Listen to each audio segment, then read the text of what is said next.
Neo, the chosen one. But what if I told you that he is not what he seems? Because the films never clearly explain where the chosen one's powers actually come from.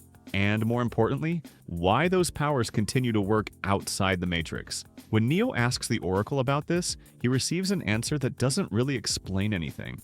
And right away, I want to make one thing clear. I do not believe Zion is fake. My theory goes in a completely different direction. There is a moment in The Matrix Reloaded, during Neo's visit to the Architect, that is absolutely crucial to understanding the entire trilogy. The Architect begins talking about an intuitive program, one he refers to as the Mother of the Matrix. Neo assumes he is talking about the Oracle, but the Architect's reaction to this assumption is strange. For a long time, I couldn't understand why he reacted that way, but once you hear what I'm about to explain, that reaction suddenly becomes perfectly clear. Within the Matrix universe, there are at least two major questions that never receive a proper answer. The first, how did the machines find Zion? We are simply told that the machines begin digging, without any real explanation. In the first film, Agent Smith is desperately trying to extract Zion's coordinates from Morpheus. But in the second film, the agents are no longer searching for Zion at all, and no explanation is given. The second question, why is Neo able to control machines in the real world? The Oracle tells him that it has something to do with the source, that Neo's power originates there, and therefore also exists in the real world. But what is that power when we are given absolutely no concrete explanation? So let's try to piece this together ourselves. At the beginning, we learn that the Matrix was originally created as a perfect world, but not everyone could accept it as real, and so the system failed. In later versions of the Matrix, the Architect attempted to fix these flaws, and yet the system continued to fail. Many humans intuitively sensed the deception. They felt a lack of freedom, a lack of real choice.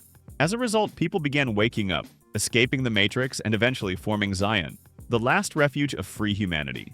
To counter this, the machines created agents. One of them was Agent Smith. His mission was to track those who deviated from the Matrix's intended narrative, and most importantly, to locate Zion. But the agents were never a perfect solution. Humans learned how to fight back, and so the machines found a far more effective answer. Ask yourself this: why was the Architect able to locate and destroy Zion so easily in every previous version of the Matrix? Many people assume that Zion's location was always known to the system, but that simply isn't true. Think back to the first film, where Agent Smith tries to torture the location of Zion out of Morpheus. Why would he do that if the system already knew where Zion was? The answer is simple: they didn't know. Interestingly, Zion itself was never truly a problem for the Architect. He was always prepared to rebuild Zion after destroying the previous one. A small Zion was not a threat. It was actually a necessary component of the system, a kind of backup for humanity in case the Matrix suffered a catastrophic failure. The real danger was Zion's population growth, because too many humans outside the system could eventually threaten the machine world. And that is when the Architect came up with a brilliant solution. Why endlessly hunt down freed humans, interrogating them to extract Zion's location, when you can make humans find Zion themselves and lead others there willingly?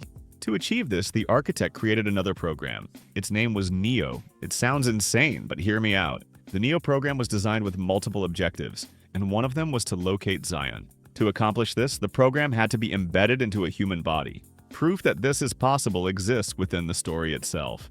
Agent Smith eventually enters the real world by inhabiting a human body. This shows that Neo is not simply a program. He is something in between. A being that exists on the boundary between the human and the digital, without fully understanding his own nature. Humans who carry the Neo program develop extraordinary abilities, which makes them appear to be chosen ones. But for the plan to work completely, the Architect created another key program, the Oracle. The Oracle's role was simple but vital. She spread the myth of the chosen one, the idea that a savior would emerge to free humanity. This myth motivated people to search for the chosen one, and in doing so, they inevitably found Zion, and once they arrived, the machines immediately learned its location. When Neo asks the Oracle about her purpose, she gives a revealing answer.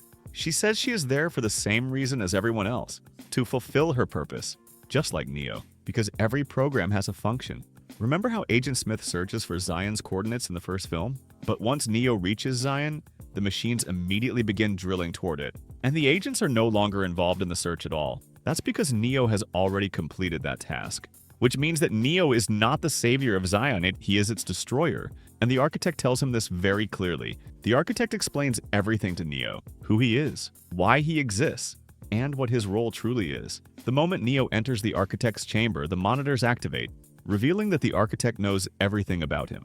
He doesn't just know Neo's past, he can observe Neo's potential reactions in real time, because they are connected. The architect then points out that Neo entered the Matrix, which implies that Neo was created outside of it and only later inserted into the system. And yet, Neo is still human. By this, the architect means that Neo, despite being a program, exists in a human body, and therefore carries human emotions, flaws, and irrationality. When the architect speaks about the intuitive program, he is not referring to the Oracle. He is referring to Neo. And when Neo incorrectly assumes the architect means the Oracle, that mistake is exactly what causes the architect's reaction. Now back to the Neo program. Beyond locating Zion, Neo has another crucial function: to collect error data. He gathers information from humans who reject the Matrix, those capable of breaking its rules. This data is then delivered to the source. The source is the central system where these anomalies are processed, allowing the Matrix to reboot with corrections applied.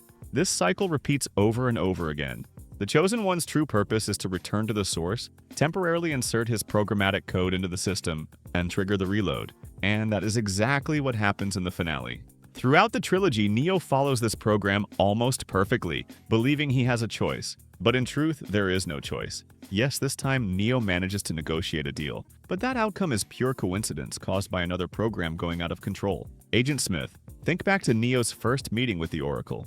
She studies him carefully, as if she sees something hidden from ordinary humans. Now remember how Neo later develops the ability to see the world as code. The Oracle possesses that same ability. She sees exactly what Neo truly is, and suddenly everything becomes clear. Neo can stop machines in the real world, because he is directly connected to them. These abilities were programmed into him. They were never miracles, they were functions.